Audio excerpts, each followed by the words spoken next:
anything I'm going to say today is necessarily test-worthy, but I'll leave that to Dr. Briggs. I'm Robert Hucks. This year I'm a visiting professor here at North Greenville, and excited to maybe share some things with you today. I'm not going to get through the whole thing that I planned, but I did send some information Dr. Briggs, and for him to, if it's of value to you, or if you think it's interesting, you can get it and take a look at it. It's about a 130-page document, so it's definitely not anything, for doing five weeks left in the semester. It's something that you can look at over the holidays or something. But hopefully it's of interest to you. A couple things. My background is in actually, we would say, entrepreneurship, small business, and marketing, and specifically in marketing communication and the integration of that. My doctoral work and everything was in that particular field.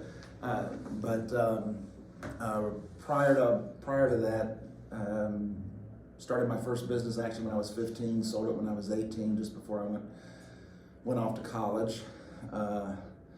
Spent a couple years in college. I had a sort of an unconventional, I try not to tell students this because it's not, your parents don't want to hear it, and it's like you start and you finish. And I crammed my first 4 years of education into 6, and so went to college for a couple years. Then somebody asked me to start another business, and I went and started another business and spent a few years doing that. Sold it, and then I figured I needed to get to college, and my parents wanted me to go, and my dad wanted me to go, so did the college thing, and then went into corporate America. And so not straight out of college, college, marriage, then corporate America, and stayed with the same company for 20 some odd years. It's called McKesson Healthcare. They're out of San Francisco, or they're out of Texas now. They were out of San Francisco when I was there, but they fled California a couple years ago. Started off at one of the lowest levels and went all the way to heading up marketing. I was a senior VP of marketing for McKesson Healthcare. McKesson is the 6th largest company in the world, maybe 7, it depends on what day of the week it is, and they're the largest healthcare company actually in the world. And so that's the brief background. When I was thinking about this class and sort of where you guys are at, one of the things I thought about was, you sit in classes and you talk about marketing and sales and all this kind of stuff, but the interesting thing is what you're doing effective in the marketplace. And about 4 years ago, some gentlemen started working on a project, and you're going to see some of their work here in just a second. Okay, so what you're going to see is from this research study about what actually is effective. And I make no apologies about this. I have an undergraduate degree in business, an MBA, and a doctorate, all in business. I love business. I love business from a ministry standpoint. Opportunities to minister, opportunities to do well. I always use this term, do well and do good at the same time. Okay? But really, is what we're doing, the marketing campaign, the sales pitch, whatever it is it actually being effective? And by that meaning what? In its simplest term, is it making money? Okay? I will never apologize, and I always tell business students and Christian business students, never apologize for making money. Okay? It's okay. Right? I've had students come to me and after they've been out, I'm making so much money, I feel guilty about it. I'm like, don't feel guilty about it. You can tithe to the church, you can give to things. I mean, it gives you opportunities, and God's put you in a position to do that, and He's obviously entrusted you with that. So use that. So these guys really were looking at what is effective. Now, some of the stuff you're going to see, I will tell you, a lot of you guys are saying, I have never seen that. And what we're going to do is I had to deconstruct a reconstruction of the way I typically do this in a classroom, which is I take the advertising and the marketing and the communication plan, and we go backwards to see what was the advertiser, what was the company trying to do, what were they getting at in this process. And so that's what we're going to look at very quickly today. Also, if you ever want to talk marketing or anything, I'm in office 204 in Neves, but also just email. It's robert.hucks@ngu.edu, and I would be glad to have lunch or a cup of coffee and talk with you about marketing and business and whatever you want to talk about out there. But here's what they found. I'm going to do this quickly. And again, you'll have all these either slides or actually a document that has all this in it, okay? It's very well written. It's bullet pointed, and so hopefully it should be. First off, these guys found that effective marketing is definitely tied to the level of creative commitment. So this is the creative side of things. Some students have told me, I've had students come up after class and say, Dr. Hucks, I am the least creative person I know in the world. I have to argue with them about that, and usually if we talk about it, I don't know most of you that well, right? I do know this. You have a level of creativity in you. You are a creative being. God created you, and everybody I know has a level of creativity in them. What they typically mean is when I say I'm not creative, if I were to, I guess there's a board behind here. If you were to ask me to draw something, it is not going to happen. Okay, if you were to ask me what color that I should have for an ad or what, I'm not gonna. That's not my. I had people that worked for me that were marketing, communications, creatives, and they could do stuff like that. But occasionally I would have a really good, marketing idea. But creative commitment, and it's a composite, and it always is this. First off, it's how much money is the company or are you going to be able to put toward the idea? That does not mean it has to be $1 million. And you're going to see that here in just a second, I hope. How long you actually work at it. So in other words, I've got a marketing budget, how long I work at it. And then the number of what we call media channels. It's not just the number, but matter of fact, you're not going to see this here. I'm kind of teasing you with this stuff. But in the document that I sent, it actually has, here are the list of the media channels. So social media, TV, radio, and how, if those are used, statistically how those help drive revenue, drive sales out there. So the number of media channels that are applied. Creative commitment correlates very tightly with the effectiveness of an ad campaign. As creative commitment increases, so does the effectiveness. And again, effectiveness translates, just put a $. Okay, when I say effectiveness, I thought about being creative and having just a $sign ladder on the first page, and as you can notice, the background slides are grayed. I did this. Here is the ladder. Interestingly enough, almost every major marketing campaign, these guys looked at 4,600 plus marketing campaigns. When I say a marketing campaign, that could be like a Nike campaign, and you might notice different advertisements that come out through different media through that. But Nike has a single campaign and a single mission to get you to do something. You might notice it by looking at a bunch of different ads and things like that. That's where I say we deconstruct it. Whenever you look at an ad, just think about a social media ad, deconstruct it. Think about this. What is the company trying to get me to do? It's usually one thing. It's not a group, it's one thing they're trying to get. And they're spending companies like Nike, McDonald's are spending millions and millions of dollars to get you to do one thing. So here's the ladder. It starts here, influential idea. And this is just what most of us would think is a marketing solution. This is a marketing, I'm going to come up with a campaign, I'm going to launch it, we're going to sell some stuff, I'm going to hit the numbers, and then we're going to go home. This is sort of what this is. Maybe someday you're going to be in a marketing environment where they want you to change someone's behavior. That's a changing somebody's behavior. I'm not even sure why it's number 2 on this list. That's a big thing. you're really getting deep into the weeds when you're saying, I'm going to change how somebody behaves. I'm going to change how someone thinks about immigration. That's what this is saying. And you're like, hold on, I'm going to market to that? I think you're going to see that in a second. I just need to generate some revenue quick. All right, and so we're going to put out a campaign to do this. Now I'm getting into bigger things. These are, I want my brand. So I want my Amazon brand or my Burger King brand. I am now building the brand, how people envision what you think about when you think about a company. Nike, Adidas, Amazon. The first thing that comes to your mind, this is what we're doing in this area. Then we move to what we call the enduring icons, the number one, still to this day, the number one marketing campaign and efforts from a company that are considered the best. 1984, an Apple computer.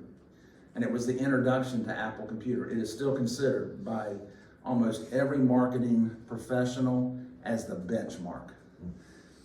Most of you probably don't even, well, I'm gonna guess, most of you weren't born at that time. Most of you didn't see it. Came out during the Super Bowl time.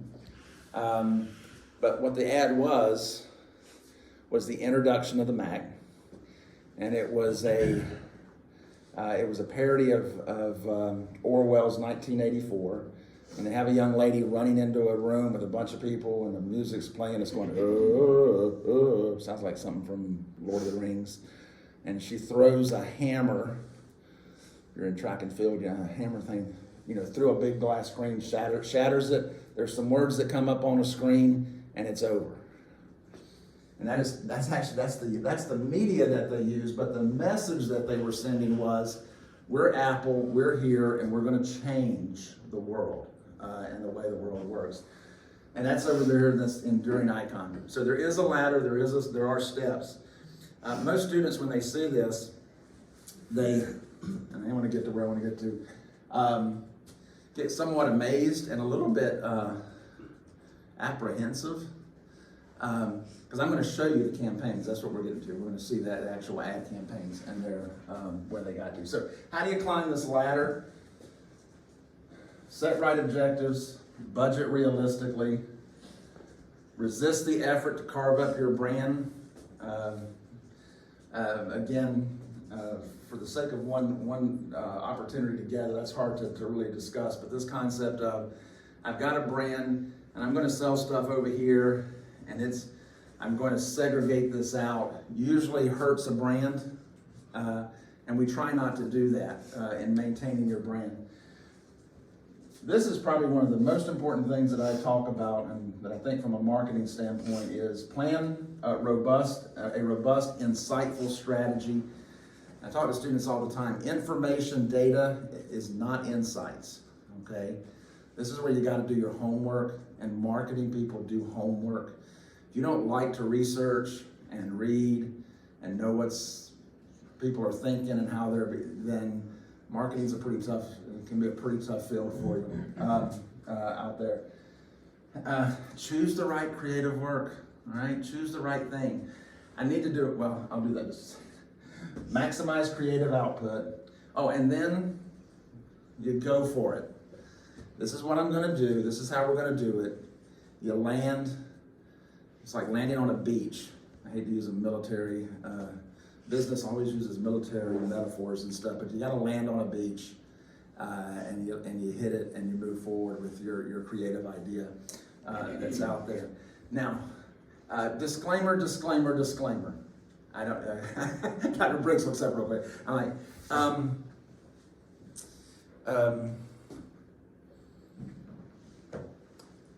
any of the ad campaigns that I show up here, I have no intention of an offense. I have some of them I might not even agree with, to be quite frank with you. It might not be what I would do in an ad. In some cases, they're videotaping consumers responding to the ad, okay? So I think we've bleeped everything out through these that we can do. So there's that disclaimer, okay? I'm sure the university probably has one of these. Just because it's in a textbook that we asked you to read or a thing does not mean that I totally endorse it or whatever. So number one, if it offends, I will apologize in advance. There is no intent, so there's no intent there as we look at some of these. So let's talk about I'm just going to talk about a couple of these, and the other 5 are in the document that you're going to be sent, and then you can actually look at these. And the document is pretty definitive. But this is where most of us land in marketing, where we're trying to, you're going to marketing no matter what it is, sports, toothpaste, you just name it, whatever it is, I don't care what it is. This is typically where you find yourself. Your boss comes in and says, listen, we got to do this, come up with a marketing plan. And he's going to give you a number. It probably has that $sign in front of it sometimes, okay? He's for sure going to give it, he or she's going to give you a budget. It's all going to have a $sign in front of it for the most part out there. So we're trying to overachieve on campaign metrics. It's never good to just hit the goal. As they say, you always want to be whoa. Is that me? No, okay. It's usually me, so you saw it immediately. I went for my phone saying, okay, I didn't turn it off. But I did. You always want to be $1 under budget and $1 over the goal. All right? You want to have a successful career, be $1 under budget and $1 over the goal, and you're going to be pretty good. But act in a way that's the opposite of how big companies normally act. So I'm a marketing person. I'm trying to get people's attention. Big companies act a certain way. They do. There's rules. Some of them are unwritten rules. Again, I work for a very large company, all right? Some of the rules are unwritten, but there are rules. There are certain things one company shouldn't do to another company, and CEOs do not do it, okay? They play by a set of rules. They're not written. When you go out in the business world, figure out what those rules are very, very quickly. Not the ones in the policy and procedure manual, those other rules. But act in a way that's appropriate, but we don't normally act in. Capitalize on a major media or cultural moment. You're in a small company. You don't have a lot of money. So take advantage of the evening news. The evening news, something's going to be on there, and it might be related to your business. That's why you have to do research and know what's going on. And you're going to see one of those in just a second. Take the side of the consumer and fight against injustice. So, I hope this works.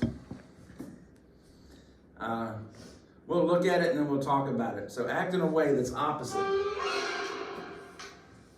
hear that?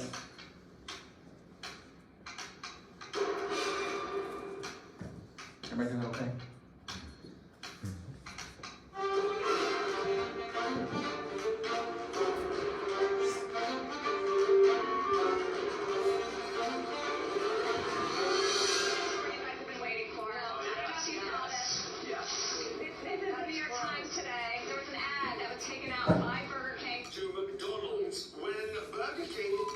McDonald's to join forces to create the ultimate burger. The McWhopper. McWhopper. McWhopper.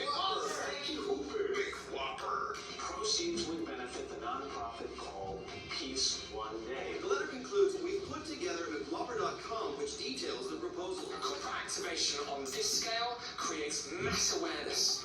We've designed a proposed pop-up restaurant. The packaging, even the staff uniforms.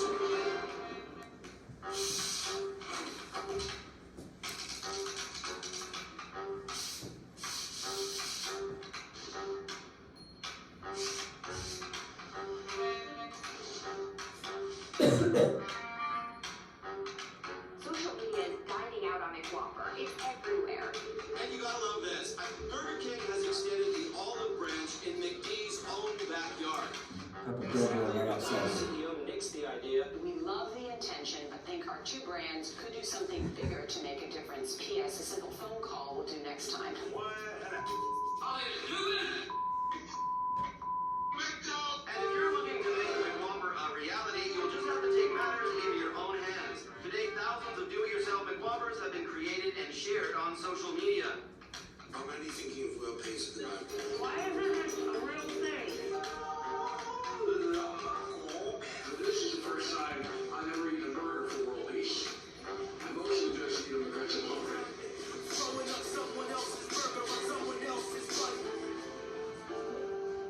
When meat's good, yo. When meat's good. Okay. Burger King, actually I will tell you this, Burger King, the marketing executive, a guy named Fernando Machado from Brazil, really cool guy. There's not a lot off limits for him. Now, you might not recognize it, but guess what? He broke one of the rules. A CEO of a large company or large company does not call out another large company CEO. But what did he do? Took out a full-page ad. If you listen closely at the very beginning, that was a CNBC report, and if you heard the anchor person, what she said was, "You guys have been waiting for this all morning." That means that Wall Street was ready to go on this, and then they broadcast this. Burger King, in what was probably something that cost them, now this might sound like a lot, but this is not a lot. This is not a lot of money. In what probably cost them $300,000 or $400,000, the full page ad typically in the New York Times at this time is about $250,000 for one day. Okay, so it's about $250,000 plus, getting it designed, doing the website design and everything. But what they got, notice what they got. First off, people who saw it went out and they bought. So now you have people going to Burger King and then going over to McDonald's. So actually McDonald's benefited from this. And they bought both the hamburgers and put them together. They created sales. People that probably didn't go to Burger King in the first place. It blew up on social media. Did anybody notice what the first amount was? What they call $220 million in earned media. So if I could, I promise you, if you can invest $300,000 and get $220 million for it, you should do that all day long. You should find a desk somewhere and set it out somewhere and make that exchange all day long for this. So they acted in a way that's not the normal way that big companies act. Now I will tell you, they also did one at the same time. They went after Google. So Burger King did a Hello Google. It was a 30-minute commercial that aired where the person just says in a very distinct voice, "Hello Google, what's in a Whopper?" And it set off the Google devices in people's homes. I don't know if you've ever seen that happen and stuff. And it actually worked, and they showed it work, and they went after Google, and Google went after Burger King, and the fight between the two blew up into free advertising for Burger King. It was quite interesting. That is, there's a link to that in a document that I sent to you. Here's the next one, another company that's quite interesting. Most of you probably won't know this company name, some might. Competing with Sony, Samsung, and LG isn't easy. Even more if you're a small electronic manufacturer in Argentina. It's the World Cup year, and we need to sell TV sets. So we took all our comms budget and bet it all on a small result. One tweet. Buy a 4K TV and if Argentina doesn't qualify One for tweet. 2018, you get a total refund. And we crossed our fingers. Good news, we sold all our TVs. Bad news, we sold all our TVs. The biggest soccer star on the planet, Lionel Messi, may not be playing in the World Cup. Argentina has zero margin for error moving forward. Te comprabas la tele y si Argentina no clasificaba, no lo pagabas. Todo empezó como una muy buena campaña de marketing, pero ¿qué pasó? Argentina empezó a empatar. They're in genuine danger of not beating Russia. El tipo es noble. En este momento el tipo lo tiene colgado. With the whole country laughing at us, we went for double or nothing. For the final match, we officially extend the all-in promo. They doubled down on it. We think Argentina maybe not making the World Cup. They're on the attack in the early stages. 40 seconds in. Argentina's world is falling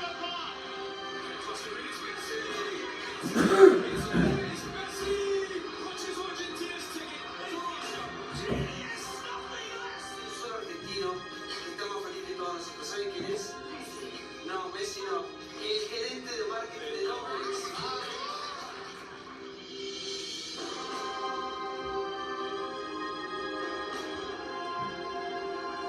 Y juntos pensamos en el gerente y en la empresa. ¿Qué pasaría? Tuvo todo el mundo hablando de esa propuesta. Todo el mundo lo repitiaba, todo el mundo pendiente de lo que pasaba. Fue la mejor estrategia de publicidad.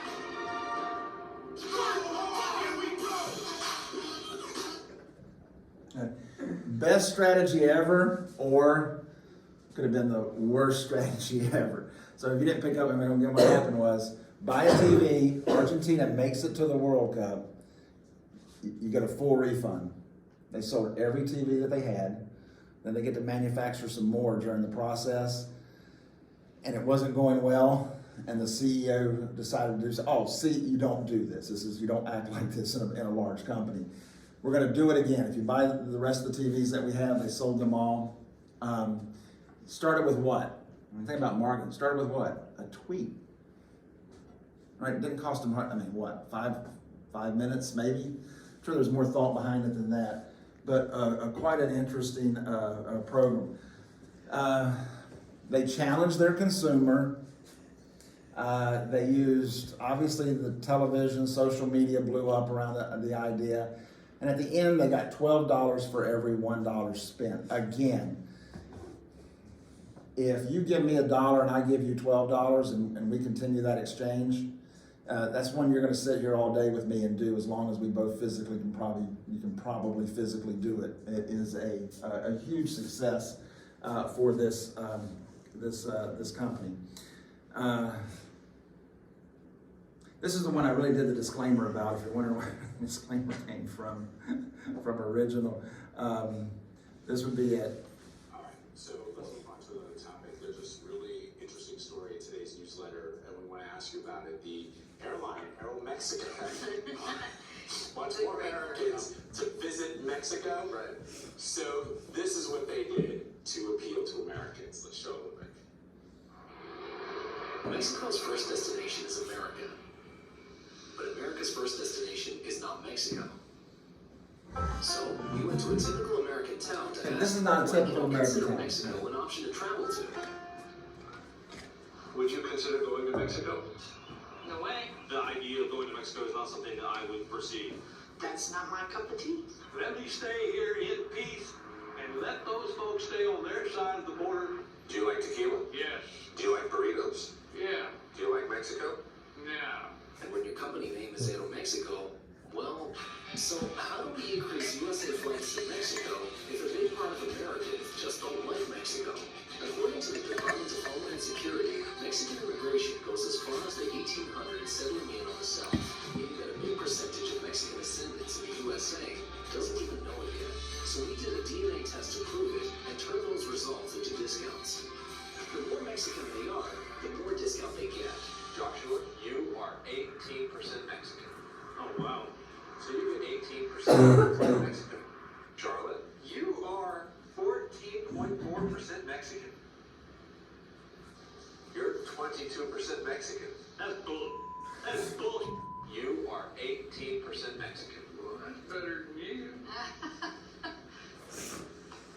So you get 22% off the flight to Mexico.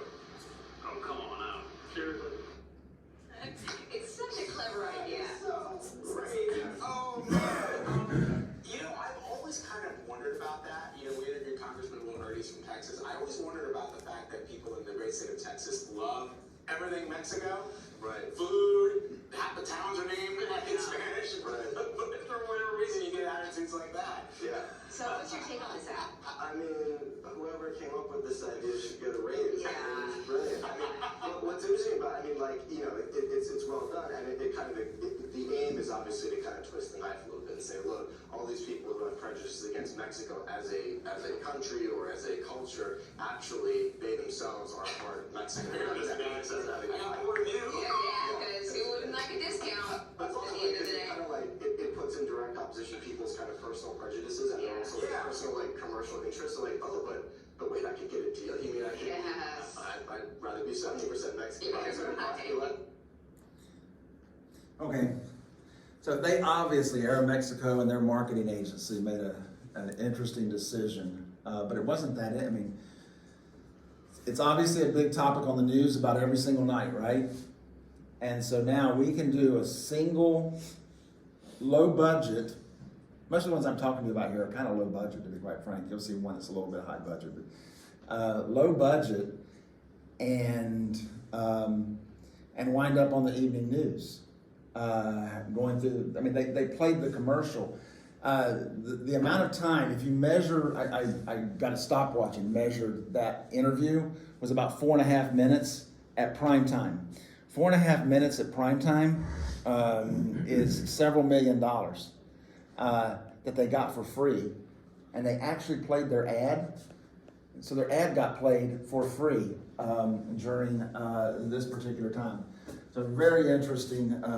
That's why marketers understand what's going on in the political realm and the news realm, what's happening. Is there something I can use to stretch my budget and also to make a point? If you're trying to make social change, that could be one of these things.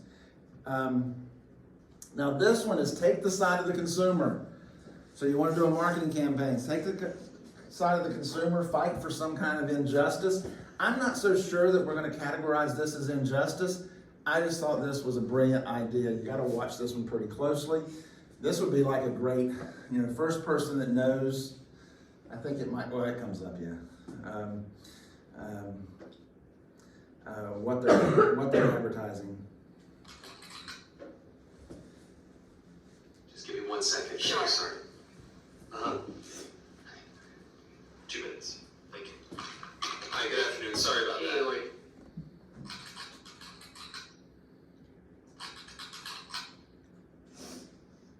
Hi, nice to meet you. Nice to meet you as well. You ever done one of these interviews over the camera before? No. Let me tell you a little bit about the job to get started with.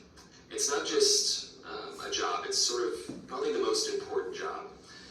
The title that we have going right now is Director of Operations, but it's really kind of so much more than that. Responsibilities and requirements are really quite extensive. First category for the requirements would be mobility. This job requires that you must be able to work standing up most or really all of the time, constantly on your feet, constantly bending over, constantly exerting yourself, a high level of stamina.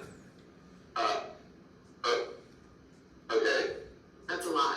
For how many hours? 135 hours to unlimited hours a week. It's basically 24 hours a day, 7 days a week. I'm sure you'll have to change from time to time to maybe just sit down here and there, yeah? You mean like a break? Yeah. No, there are no breaks available. Is that even legal? Oh yeah, of course, yeah. Okay. So no lunch. You can have lunch, but only when the associate is done eating their lunch. I think that's a little intense. No. No, That's crazy. Now, this position requires excellent negotiation and interpersonal skill. We're really looking for someone that might have a degree in medicine, in finance, and the culinary arts. You must be able to wear several hats. Associate needs constant attention. Sometimes they have to stay up with an associate throughout the night. Being able to work in a chaotic environment, if you had a life, we'd ask you to sort of give that life up. No vacations. In fact, Thanksgiving, Christmas, New Year's, and holidays, the workload is going to go up, and we demand that with a happy disposition. That's almost cruel. That's almost a very, very sick, twisted joke. But when there's time to sleep or... Oh, no time to sleep.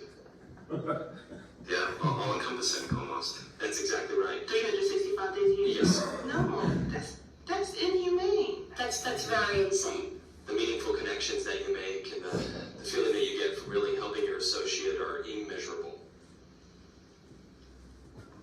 Also, let's cover the salary. The position is going to pay absolutely nothing. Excuse me? No. No one will do that for free. Yeah, pro bono. Completely for free. No. What if I told you there's someone that actually currently holds this position right now? Billions of people, actually. Who? Moms. Yeah. Yeah, moms. That's awesome. Oh.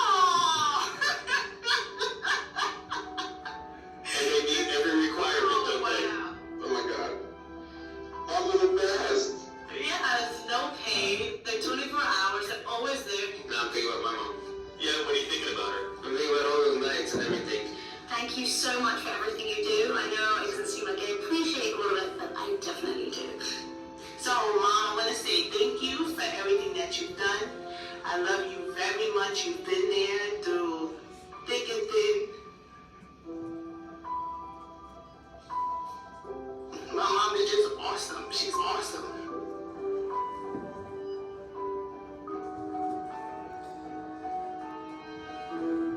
So first off, it was obviously American Greetings. You saw it at the very beginning. I'm hoping I've forgotten to blur that out.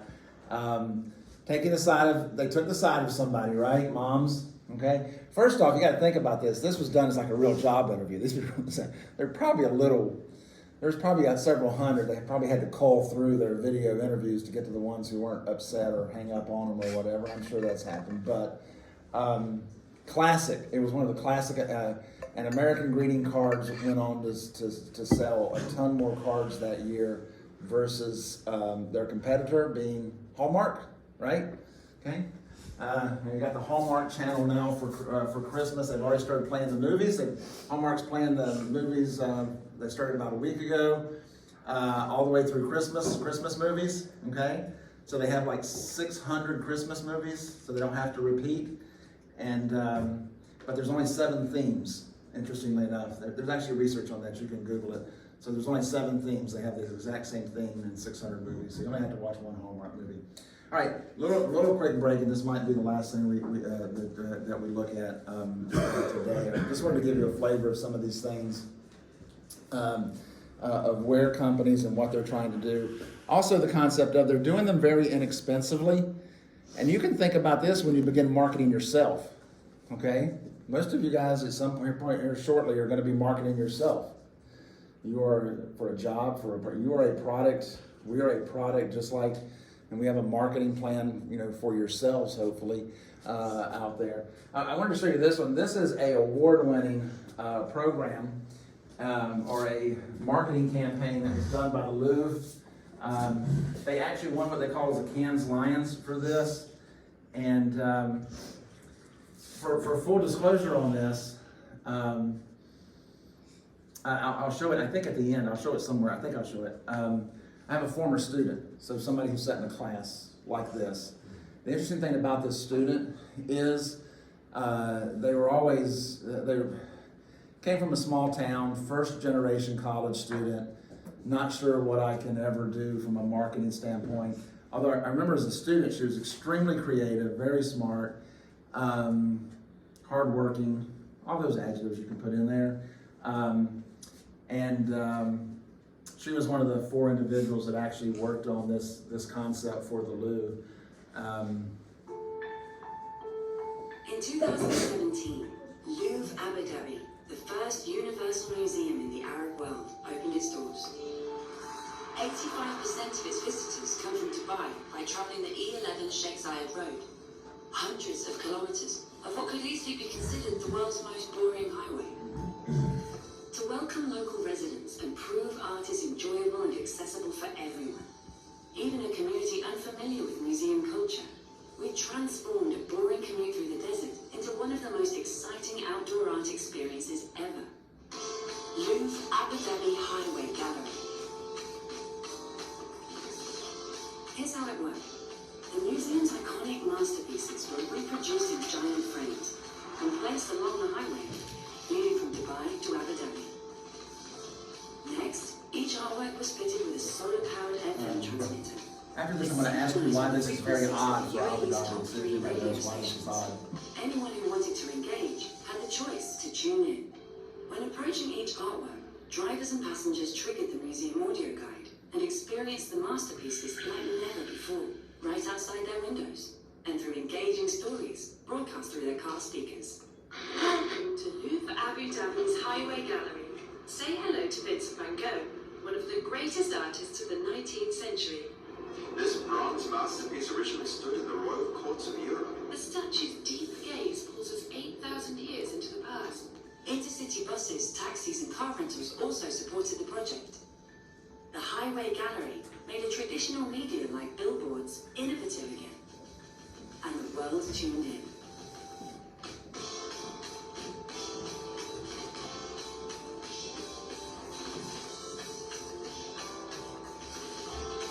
The metrics go by pretty quick, sorry about that. Just by taking a look out the windows, drivers and passengers witnessed a tedious drive through the desert, transformed into an inspiring journey across human creation.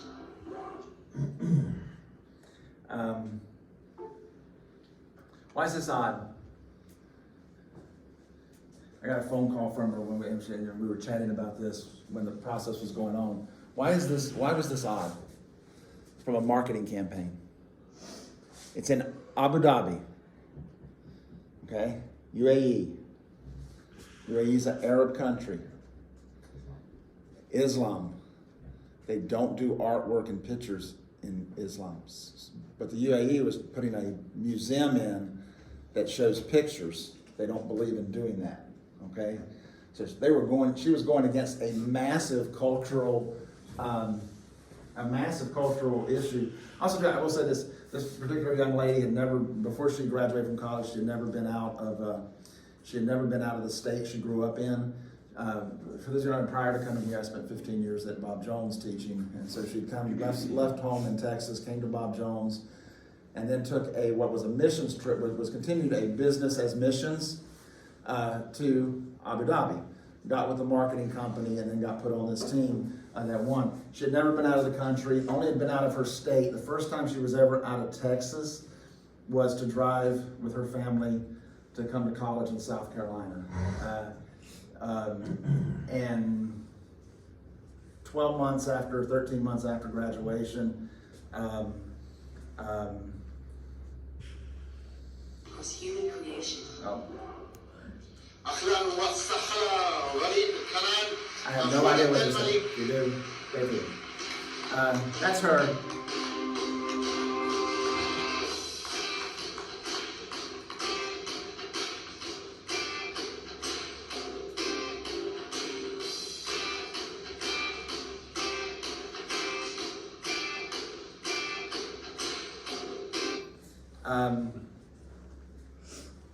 Just as a note, there still is cultural stuff. If you notice the names being mentioned, because of the way the agencies work in those countries, they would never announce the female's name. So it's only the male names that would have been announced. I talked to her later and said, what was the hardest part for you? And she goes, the hardest part during the whole process was when I was in Cannes. Oh, Cannes, that particular award, that is the highest award you can get for marketing and advertising. There is no, if you're a Cannes Lion winner, there is nothing more that you can, I mean, it's basically the Oscar it's in Cannes. That happens just before the film festival occurs out there. And it was quite, I thought it was funny. It was quite interesting for a young former student. So what was the hardest part? She goes, when I was in France, I couldn't get used to kissing people on the cheeks. She goes, we don't do that in Texas. You know, because if you do that in Texas, you're going to get slugged by somebody. They're going to harm you. And I'm like, really? That was the hardest part? She goes, yeah. She goes, I just couldn't get used to she was just getting used to a new culture and stuff. I met her parents about 6 months after that, and they knew that she had gone to Abu Dhabi. They were very proud of her because she was doing missions, business as missions. That's her goal. That's what she wants to do. She's in China now. And her parents were like, yeah, she won some kind of little award. And I said, yeah, I know, she won a Cannes Lion. And they're like, yeah, some marketing thing. And I kind of looked at them. We were at church. We go to church together. And I said, you do know that your daughter won, the biggest award you can win in marketing and stuff, or she was on the team that won this thing. And and I told them about the award, and they were like, and her dad kind of looked at me. He goes, that's why she gets all these job offers. And I said, yeah, my guess is that's pretty much why she's getting the job offers, which is how she got to China. I'm going to show one more, and then I'll end it, and it's probably go over a little bit, but most of you know this one. I'm going to say this before because I'll end it, and we can talk afterwards if you have time. State Street did this thing called Fearless Girl. They did it because of diversity on Wall Street and women on boards. So what they did was they spent $200,000 to make this bronze statue. It created an ETF. The ETF today, I checked it last night, has about $200 million in assets. While they did it, we're going to say they did it for all the right reasons. They created a fund that only invests in companies that have women on the boards, and the fund has about $200 million in assets, which means they get $4 million a year, every single year, in fees and stuff for this particular fund.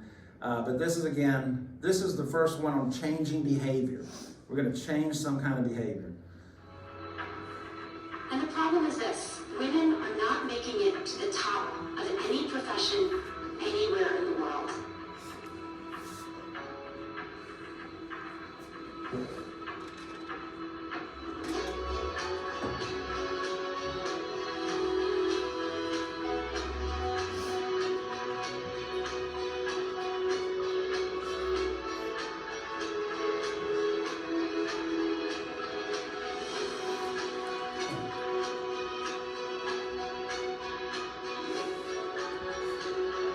Today is International Women's Day, and one Wall Street firm is marking the occasion by placing this statue of a little girl staring down the iconic charging bull. The new image was put up by State Street Global Advisors. A powerful little girl. Representing women's daily experience of having to face a ton of bull. There's certain values like diversity that have a return. The fact that the industry has acknowledged this fund is quite important. The most famous girl in all of New York City. This girl called La Niña Sin Miedo. People, young and old, are flocking to her. The fearless girl on Wall Street has already made She was right in front of the bull on Wall Street. She was ready to place her. And she's become a social media phenomenon. Fearless Girl has also become a broader symbol of female empowerment. 19,000, 25,000, 28,000, 30,000 people already signed a petition to keep the statue here longer. The Fearless Girl will be allowed to remain at her post.